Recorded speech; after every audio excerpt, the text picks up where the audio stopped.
Well, that one's pretty good. Today we got, what we got here? Unmapped Brewing Company in Minnetonka, Minnesota. Low Visibility is the beer. It's a hazy IPA, tropical and juicy. 6.3% alcohol. Let's see what they say here. And batten down the hatches because the forest is calling for haze. This hazy IPA is chock full of pineapple, orange, and tropical fruit flavors.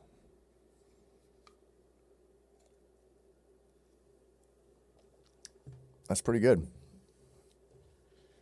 Welcome back to episode 9 of the Pins and Crosshairs podcast. This cord is... I've got to get something figured out with this cord for this microphone cable. It's just pissing me off and getting in the way all the time. Anyway, happy Valentine's Day to everybody out there. Let's all keep in mind that Valentine's Day, which is, I believe, February 14th,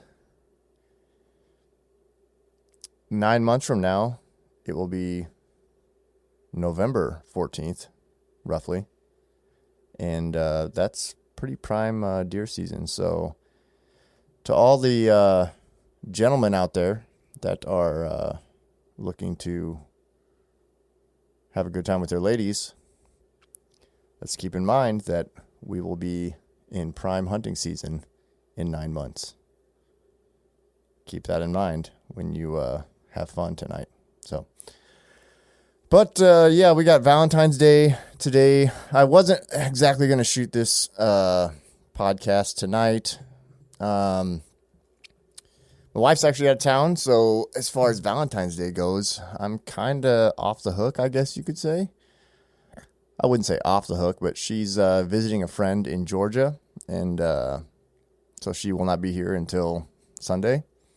So I'm kind of free for the next few days, and it's a little bit later in the evening tonight. Waited till the kids went to bed because, you know, it's a lot easier.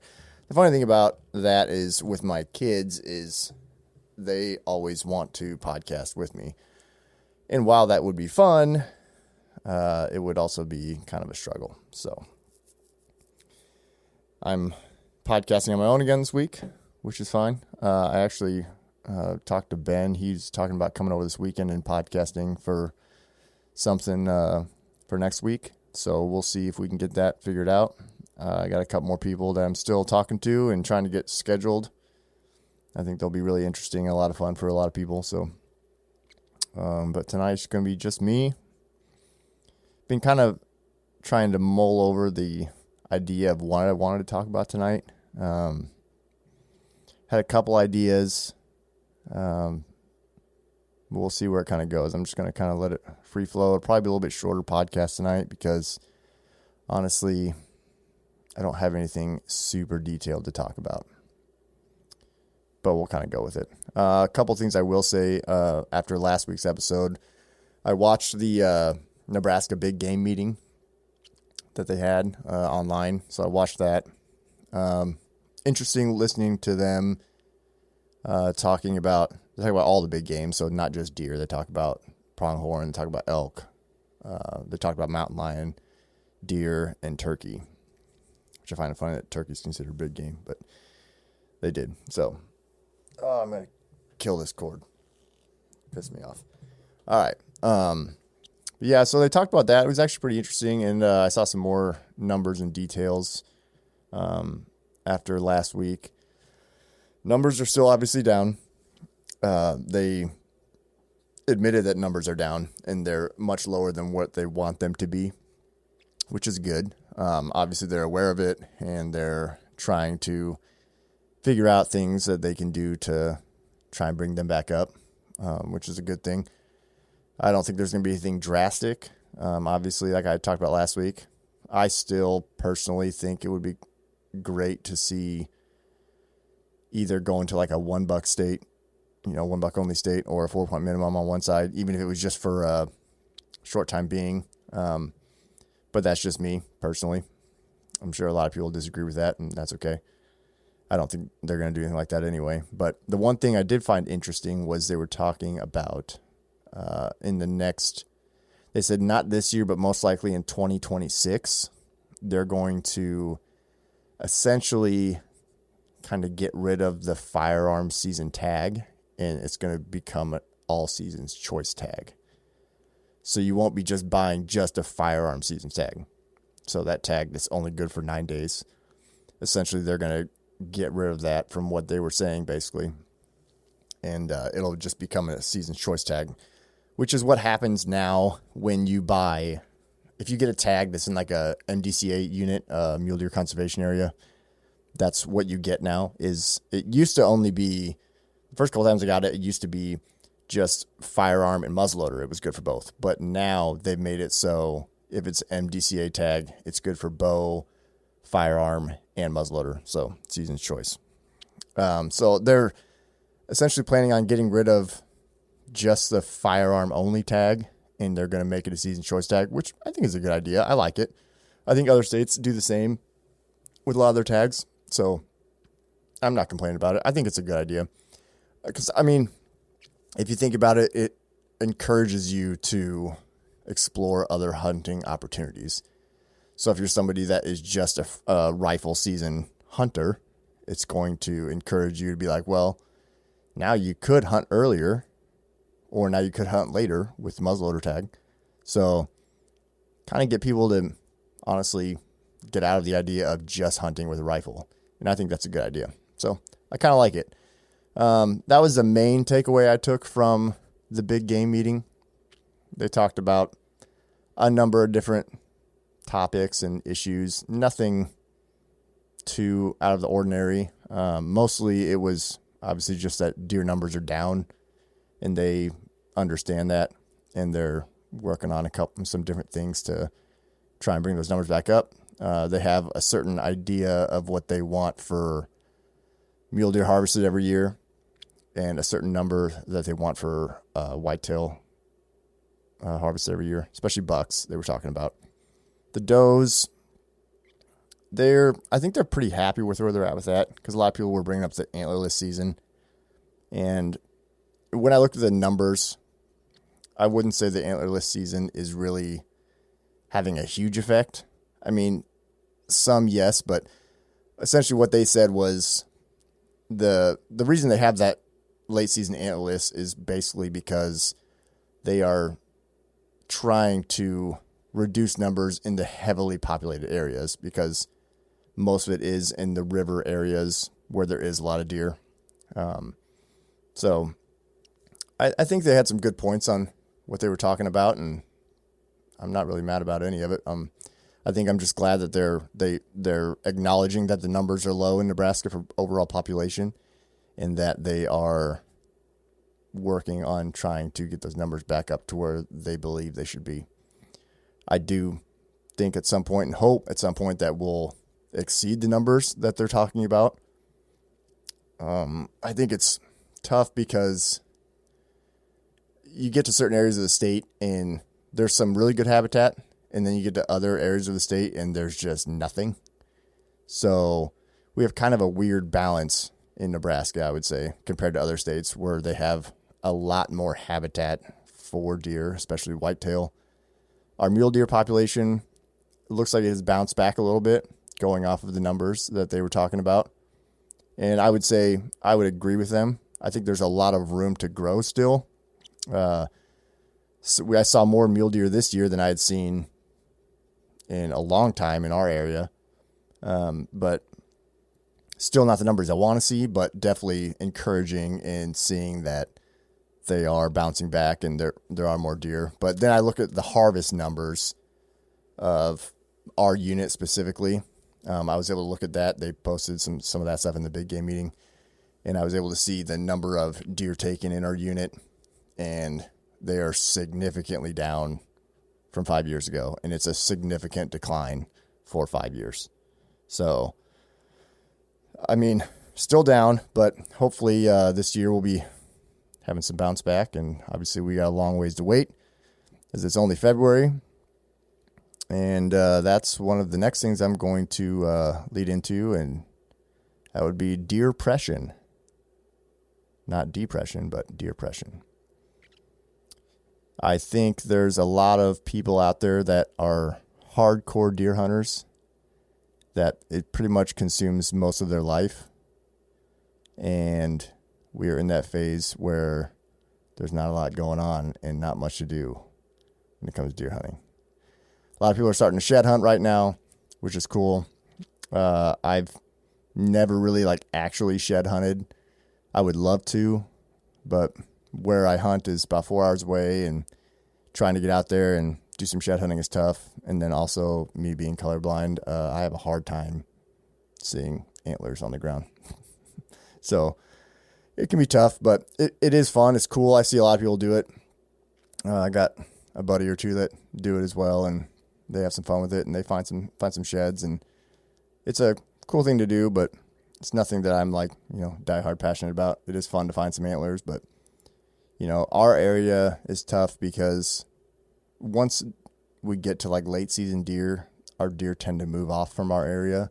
It doesn't seem to be their winter range. So we don't have as many deer around, and I don't think we have as many sheds around. So not quite as exciting for some people that, may have, good farms, good areas that hold deer.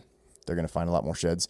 I know we ran into one of our neighbors where we hunt. We ran into the neighbor's son and talked to him for quite a while last year. And he was telling us about all the sheds he finds every year, which is honestly only a few hundred yards from where we hunt, but they're the next property over from us. And he finds pretty much all the sheds from all the deer, because every year, all of the deer that we see, they all go down to this property in late season. And so we just don't see them, but that's just where they all go. He finds all the sheds, which is cool. I'm glad he finds them. It's a pretty cool thing that he gets to go out and shed hunt and find all those, but we don't find too many, unfortunately. But yeah, deerpression, I would say that's kind of a real thing. I would not say it's a real depression, like a lot of people actually have. Depression is a real thing, and I'm not making fun of that at all. I think everybody to some degree probably struggles with some depression, whether it's very severe or a light depression. Everybody kind of has things through life, I think, that, can cause depression in small or big doses, and definitely not something to make fun of. I think if it's something that you do struggle with, I hope you find help with it. Go see somebody, go talk to somebody. If in the very end it's very severe and you really have to get on medication, that's a real thing. So I'm not making fun of it at all. I've definitely struggled with depression throughout my life. Not severe enough where I've ever had to be medicated or like that, but it's definitely a real thing. So not making fun of that. But depression is definitely a real thing for me personally, because I get to every season and, you work as hard as you can to try and get on a big deer, and just year after year, a lot of times it's tough to do. So I still am struggling with that. Hopefully this year will be a good year for us. We've had a number of good years we hunt as far as some good deer. Never a high quality or high quantity, I guess, of quality deer. We usually have a couple good bucks every year, and then kind of hunt those deer. I pretty much, it seems like for the most part, if we don't kill them the year that we know they're around, they tend to not show back up. We've had a couple wild cards that have shown back up, like the deer that Ted shot this year out there was a deer that I saw 2 years ago as a young buck, and still made it around, but he wasn't really around last year at all, and then just kind of showed up this year. So it can be tough. It's hard. We try and do as much work as we can, and do the best we can to set up ourselves to have an opportunity at a good deer. But every year you just never know. Where we hunt, it's not a super high quality property. So the deer move in and out of there a lot. You just don't really know when they're going to be around. if they're going to be back around the next year, if they're dead, if they are alive, but they just moved somewhere else. It's not a high, I guess you would say, it's not an area that really holds deer. The deer just move a lot out there. We don't have the type of farms that are really good timber, good bedding, good food. So we're basically, we're kind of in the plains essentially where we hunt. It's not river bottom. It's not like big timber patches. So it's kind of a tough area. But every year we go out there, go out in the summer, get all of our cameras up, try and get stands moved into areas that we think are good spots. And then obviously when we get closer, we do that in the summertime. And then when we get closer to season, if we are getting pictures of deer, like the deer that we're trying to kill, we're definitely trying to get stuff set up for that. And honestly, I love doing that. It's fun. I haven't killed a lot of great deer with my bow. I've really struggled. Rifle, I killed a lot of good deer over the years, but with bow, it's just obviously a whole different game. And I've struggled to kill mature bucks with a bow, and it is fun though to try and go and figure out where these deer are going to be. I have just as much fun going out, moving cameras, putting stands up, moving stands, moving cameras. I have just as much fun doing that as I do actually like killing the deer. I don't know what it is about it. It's just like a chess game. And I'm sure other people feel the same way. It's just so much fun to try and figure deer out, even if you're not good at it or you're not succeeding at it.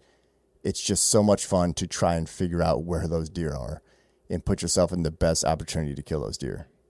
I love that part of it. So that's what I do every year. And unfortunately, from January to essentially July, I don't really have much to do. I know there's a lot you can do during those times, but I don't think I could really do anything from now till July that will really set myself up for next year, personally. So it's more just kind of a waiting game. So that's part of that depression. It's basically having to just kind of sit back and wait and not do anything, which really sucks. I would like to get out there and do some predator hunting, kill some coyotes and stuff. But it's also hard to find time at this time of year to go out and do it. The business that I work for is a restaurant here in Omaha that my parents own, and we're just now gearing up to start the season, just less than a month away. So, and then once we open there from March to October, we are 100%. It is hard to get away to do anything. So tough to go do stuff. And, I usually end up doing basically like a 36-hour trip to go out and put cameras and try and move stands and stuff. Really short time periods. It's tough to do. So not a lot of time, unfortunately, until we get to the fall. So, but, and I've never really got into turkey hunting. We've got turkeys where we hunt too, and I could probably go find some turkeys, but it's never been my thing. Some people love turkey hunting, and I just don't really quite understand it. But I'm glad that you guys love it as much as you do. But I just, for whatever reason, it just doesn't get my heart pumping like deer hunting does. I've gone turkey hunting with my buddy. I've never gone turkey hunting myself personally to kill a turkey, but I've gone turkey hunting a couple times with some buddies. And even when I'm there and we see turkeys, I'm just like, it's just a bird. I don't know. It's just not my thing. I wish I was more into it, but I just, the turkeys just don't really get me that excited. But maybe I'll do some turkey hunting again this year. I don't know. I'll go out with my buddy, and my other buddy's got a couple spots now that they got turkeys on. So maybe we'll go out and kill one. Maybe it'll be fun. I don't know. But it's just never been my thing personally. Any sort of bird hunting I do is usually going to be upland game. And I do like waterfowl and stuff like that, but I just haven't done very much of it. But turkey hunting's just never been my big excitement. But I know what a lot of people do Once once deer season ends, a lot of people, they immediately switch to, all right, let's turkey hunt. Like, can't wait for turkey season. We got a couple months and we'll be turkey hunting. And I've just never been that way. I'm just like, all right, deer season's over. I got 9 months to wait. This sucks. So we'll see. We'll kind of cross that bridge when we get there. But, yeah, just not a lot going on at this time of the year. And then we've just got our first real snow of the year here in Nebraska. Well, in the eastern part of the state. Up until this week, we had a total of 1 inch throughout the whole fall and winter and up to now. And then I think we ended up probably getting around, I think it was about 3 to 4 inches. So nothing crazy, but enough to get my snowblower out and go snowblow my driveway. And then it's cold, and it's supposed to get colder this next week. So that sucks even more because then you're just stuck inside, not really much to do. And, yeah. It's a tough time of year. I go to the gym as much as I can this time of the year, but, not getting outside and getting that sun and, being outside doing stuff is tough. It's tough on me. It's tough on the kids. So we'll see. Hopefully we end up getting some warm weather coming up. Obviously, I've got a golf trip coming up here first week of March, so I'm excited about that. That'll be nice to get in some nicer weather. My wife's down in Georgia right now, so she's enjoying some nicer weather. So I'm happy that she's been able to get out and have some fun and do something outside because there hasn't been much to do around here. So I'd be curious to know what you guys do for your deer impression if you are a diehard deer hunter. It's tough because there's a lot of other things you can hunt, but in Nebraska, there's not a lot. And, state by state, it's going to be different. We have antelope. We have deer. We have elk for big game. Elk, you're only going to hunt that if you are putting in for the draw because Nebraska is a resident-only elk state. If you're putting in for the draw, you're only going to be, luckily, hunting elk probably once every 5 to 10 years if you're drawing cow tags. If you draw a bull tag in Nebraska, it is a once-in-a-lifetime tag. So you got one shot. There's some really nice bulls in Nebraska, but you better find an outfitter and have them ready to go when you do draw that tag. I fortunately have one lined up. I was actually through a guy that my buddy killed a cow with. And I went with him and filmed. A really cool dude. And he has really good bulls. You're going to pay money for it. Unfortunately, that's just the way it is in Nebraska.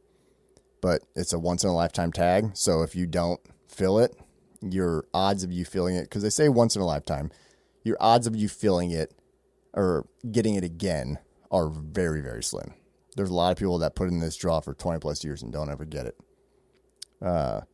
Some people get lucky and draw in the first, second year. But if you do get the tag, I'd have to look back up because I'm trying to remember. But if you draw the tag, but you don't fill it, it's like a minimum of 5 years again until you can draw it again. But you have to basically, I think, start over on points. So you most likely won't ever draw it again. So if you do draw it once, you got to fill it. So you need to have somebody lined up for an outfitter because you're not going to kill a bull on public ground. I won't say not because I think there has been 1 or maybe 2 people in Nebraska that have filled their bull tag on public land. And it's super, super hard and super, super rare. I know one of them, my buddy knew the guy. And then I think one more person did it after that because we were talking about it and trying to figure out when it happened and who it was. I think 2 people from what I remember. I could be wrong. There could have been a couple more. I don't know 100%. But from what I do know, there's only been like 1 or 2 people that have filled a bull tag by not going through an outfitter in Nebraska. Now, not going through an outfitter or not going through somebody they know. Like if you know a farmer, like, that you have permission to go on to, same thing is essentially what I'm saying. You got to know somebody because as far as public land elk hunting, it's super, super, super low odds in Nebraska because the most elk are not on public land. You got to get lucky to where they're like moving through onto public land. Super, super rare. But I would love to get an elk tag at some point. I've been putting in for a couple years now. Obviously, we'll see. I've actually been putting in for a bull and just for a cow because I would love to just go kill a cow just for the meat because I think it would be awesome. But I know you can draw a cow tag a lot easier than a bull tag, so figured I'd give it a shot. But and then antelope, you can do over the counter for antelope archery if you're a resident. But anybody that has antelope hunted, or if you haven't antelope hunted, killing an antelope with a bow is extremely difficult. It is doable, but it is definitely difficult. And for me, I would love to go more because I really do like antelope hunting, but the time of year that it falls is kind of during a busy season of work for me. So it's, hard to get away. I've managed to be able to do it enough going with my buddy to film for him. So I'd like to go hunt it for myself one of these times, but doing it public land is very tough in Nebraska too. There is a really huge area up in it's the Ogallala National Grasslands in Nebraska, but it gets pounded by hunters because it is a huge area and there are antelope, but there's hunters everywhere, so it's tough. So we'll see. I'd like to do that at some point, but I also wouldn't mind going to Colorado or Wyoming and hunting antelope there too. But again, that's still something that's a long ways away, being in February. There's not a lot to hunt or do right now. I think, I don't know if goose season is still open. It could be, but yeah, this time of year is just a tough year for hunters. I'd be curious to know what you guys do at this time of the year. If you're into trapping, I'm sure that's good. Coyote hunting, obviously, is probably really good right now, but I have a hard time getting away and doing stuff at this point of the year, and this is the kind of time of the year where I get kind of bored, and I don't know what to do with myself. I should probably do some more editing, but it's one of those weird things where I know a lot of it, people talk about, not getting enough sun at this time of the year, so you're not getting enough vitamin D. Can cause depression issues and just kind of low motivation. And I'm sure that's probably part of it for me. But yeah, there's just a tough time of the year for really anybody. But if you guys got an idea of something to do to kind of scratch the itch and kind of get me excited to do something, let me know. I would be interested to hear your thoughts. Yeah, so the other thing I was going to talk about today was honestly kind of the TV hunting industry. I don't know how deep I'm going to go on this, but if you grew up watching hunting shows on TV, most of what you watched was fake. I'm just throwing that out there right now. The kill shot was real, if they had a kill shot on there.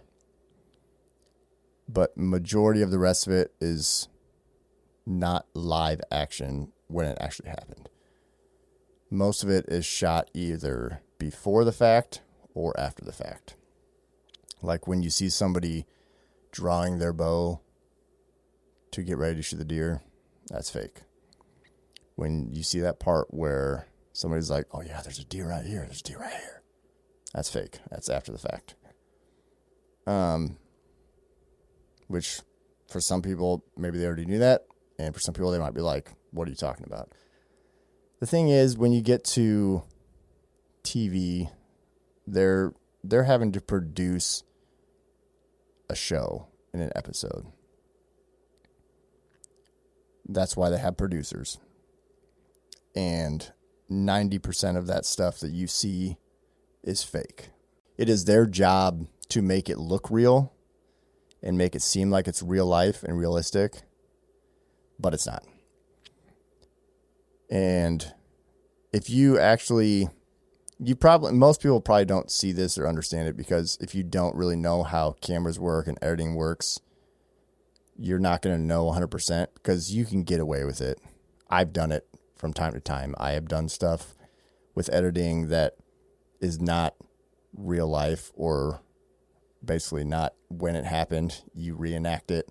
You can get away with it. It's really not that hard if you know how cameras work, know how editing works, and know what you need to do. You can get away with it, and 95% of the population will never know.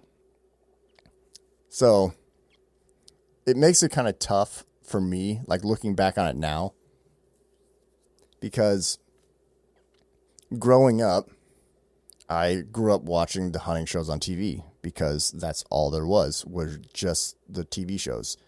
There was no YouTube. There was no internet shows. Like, it was just TV shows.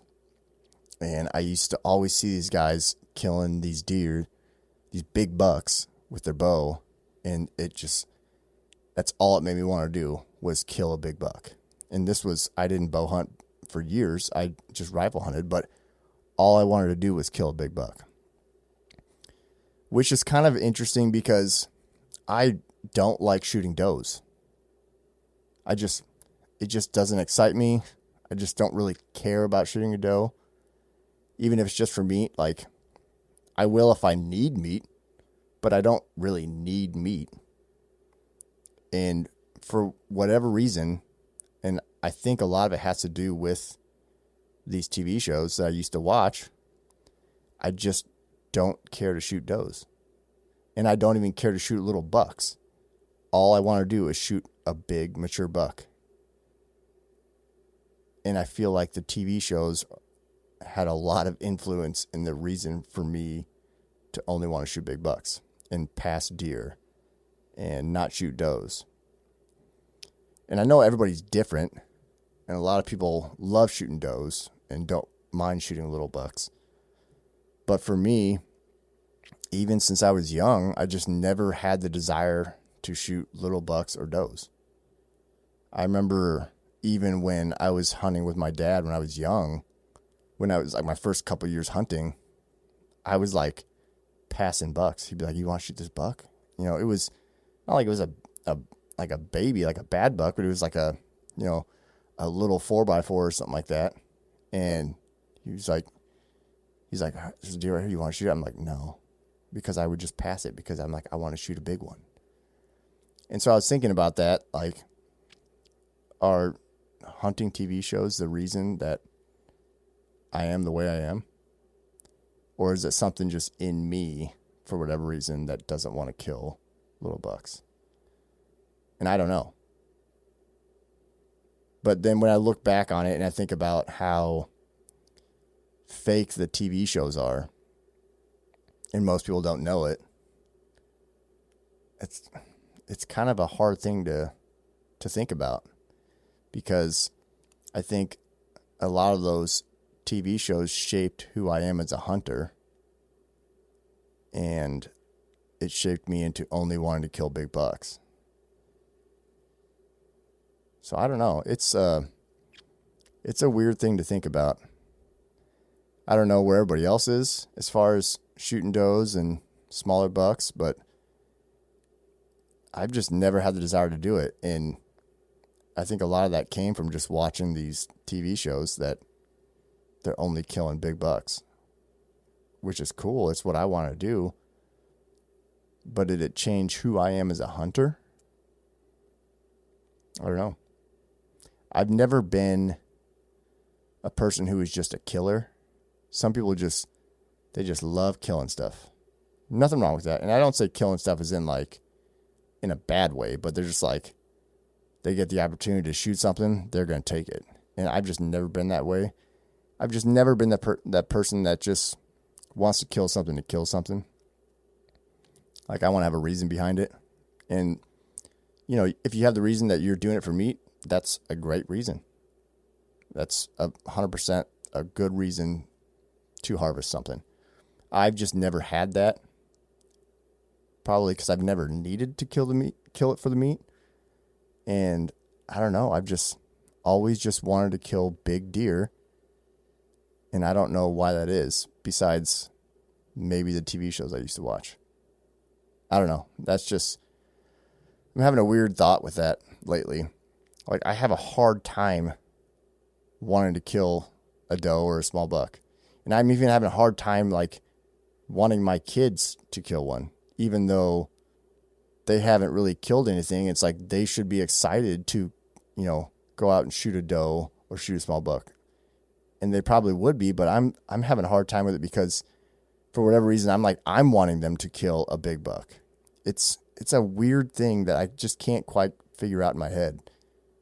And I don't know where to go with it. But I feel like the hunting TV shows, which for the most part are starting to go away because the TV channels just are kind of dissipating with the internet and YouTube. But even then you have everybody moving to YouTube and doing the same thing on there. Everybody's trying to basically show these big bucks they kill, and they're passing these other deer. I don't know. It's a weird thing. And I'm sure I'm rambling on this, but I just can't get the thought out of my head with it. Because no matter what deer we shoot and kill, like, we should be excited about it. No matter what age you are or how big or small it is. But it's just been a weird thing in my head that I cannot shake. I just really want to shoot big bucks, and I just have zero desire to shoot anything less than that, which is why I don't shoot many deer. And I don't know if that's a good thing or a bad thing, but it just has not gone the way in my head that I feel like I should. I feel like I should be more excited to shoot a doe or shoot a younger buck, but I just can't even get myself to do it anymore. And I don't know why that is. But my kids are starting to get old enough that they're hunting. Braden has shot a doe, and he shot a small buck this year with a bow. It was his first deer he shot it with a bow. Didn't kill it, or we couldn't find it anywhere. It was kind of a sucky situation, but I never, like, in a million years would ever think about shooting this deer, which is, I mean, it's different because obviously I've shot deer in the past, but like now I've got my kids. My kids are getting into it now, and so I'm trying to make sure that I take off, like, the blinders off my eyes of what I would kill and let them have the opportunity to kill a deer. So that way they get that excitement and that rush and enjoy going through the whole process of harvesting a deer, no matter it's a small buck or a doe or a big buck or whatever it is, and go through that process of, why we're doing this. And I'm just having such a hard time with it. And I don't know how to get out of that funk, but I'm working on it. I'm trying, but it is just it's a difficult thing for my brain to process. And I think a lot of that has to do with the TV shows that I grew up watching, but that could just be also me too. I don't know. But yeah, I mean, most of hunting shows are just fake. They're fake. Anybody that wants to argue with me, I can sit and watch a show with you and tell you what's fake and what's not. Even if they make it look cool or try and make it look real, and most people won't obviously believe it, or most people will believe it, and it's just kind of funny. I'll sit and watch shows with my buddy sometimes, and when we're out hunting or something, and I'll be like, yeah, that's fake, and they'll be like, what? I'm like, yeah, that's fake. They're like, no way. I'm like, yeah, it is. And it's just sometimes you watch it and you're just like, oh gosh. But they have to fill the thing with TV shows. They're all like 24 minutes long. They have a specific time that they have to be. And actually, I don't think it's 24 now. I think it's like 22 and a half minutes or something like that. But because obviously of commercials and everything, but they have to fill that exact 22 and a half minutes. So if these guys go on a hunt and they kill day one, they have to get, 20 more minutes of footage. So they will use anything and every footage that they have, and they'll even go out sometimes and shoot more footage the next day or two when they're not even hunting. And they'll go out and shoot to get extra footage so they can make an episode out of it. And I remember watching an episode, I don't even know what show it was. It wasn't a popular show, but I watched this one part where they had this nice buck come in he was going to kill. And the buck walks in, and I'm like, why isn't he shooting it? Like, why isn't he shooting it? It looks like it's a perfect spot, right where he wants. Doesn't shoot it. And he's talking about how he didn't have a shot. And you're like, how the heck did you not have a shot?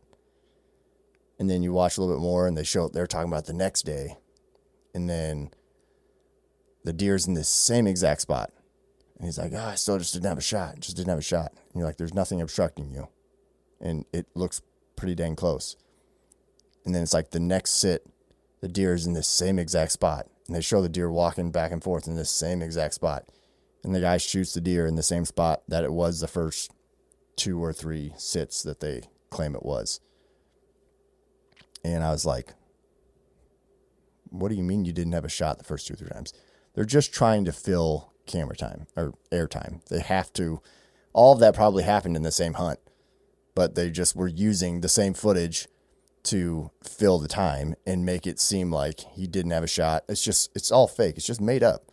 And then they showed the part where like he was drawing back his bow, and when they showed that part, you could tell the lighting wise was way darker from when he actually shot the deer.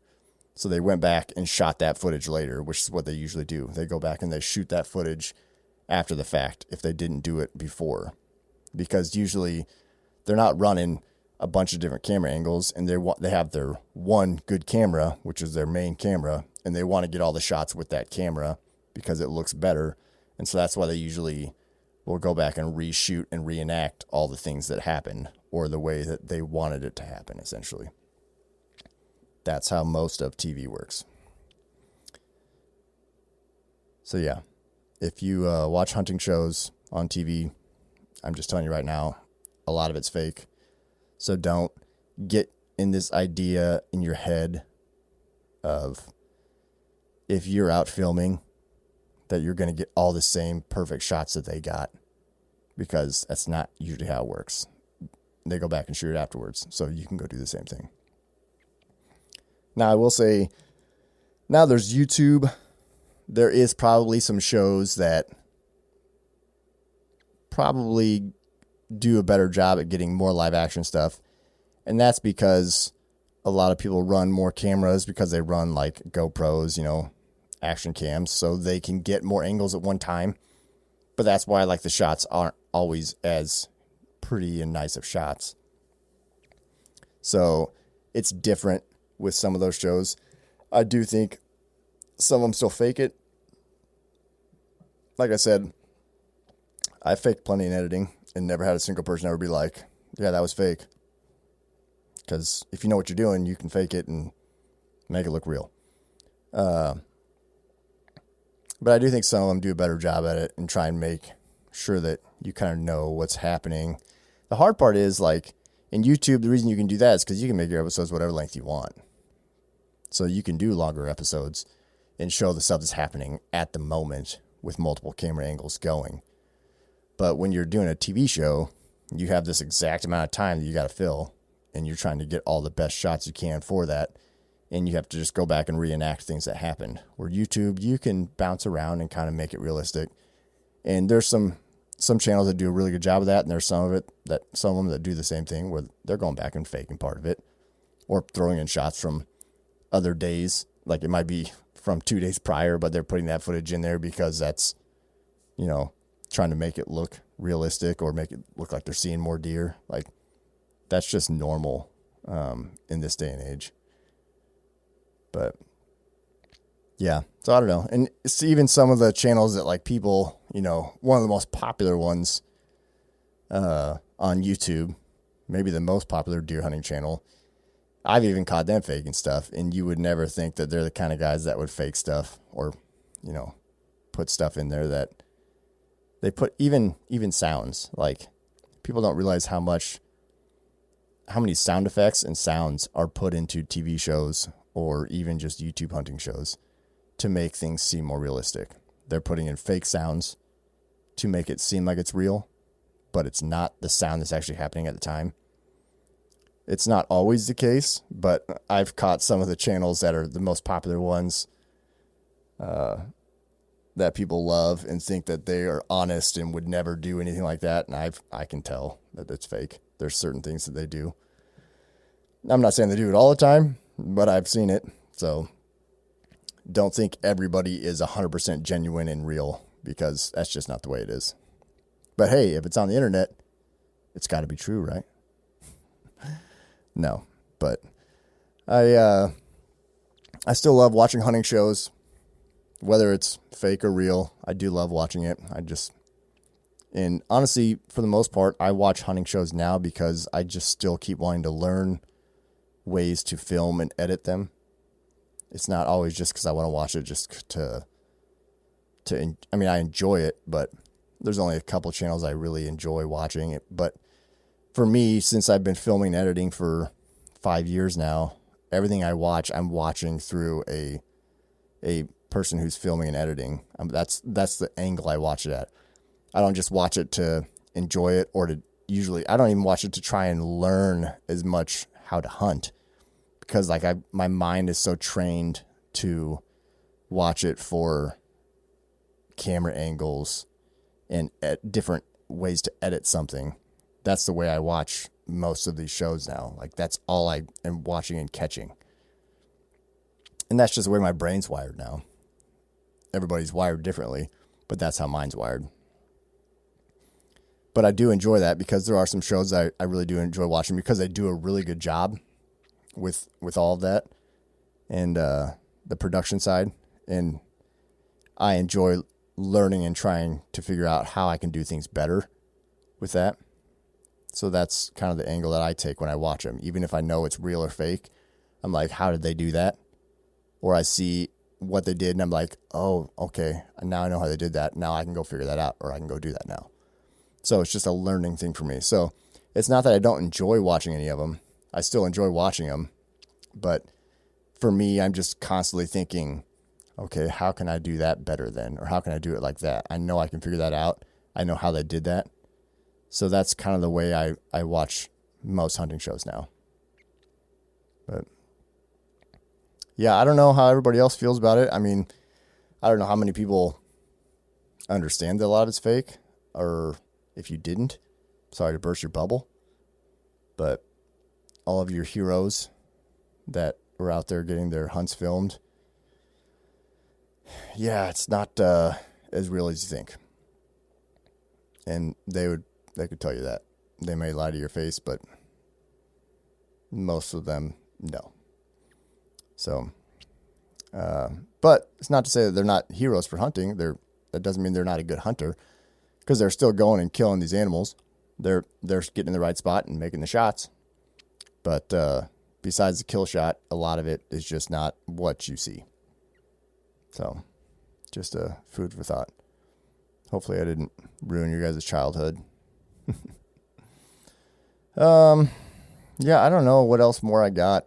I mean, like I said, I don't have a long episode planned here, but I've gone longer than I expected, which is good.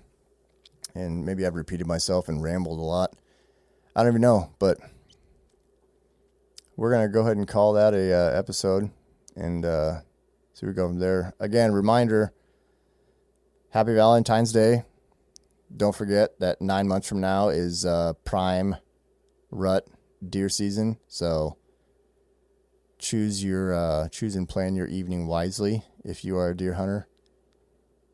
I would hate for you to miss out on that, but also at the same time, it's the way life goes. So thanks for listening or watching Pins and Crosshairs, episode 9.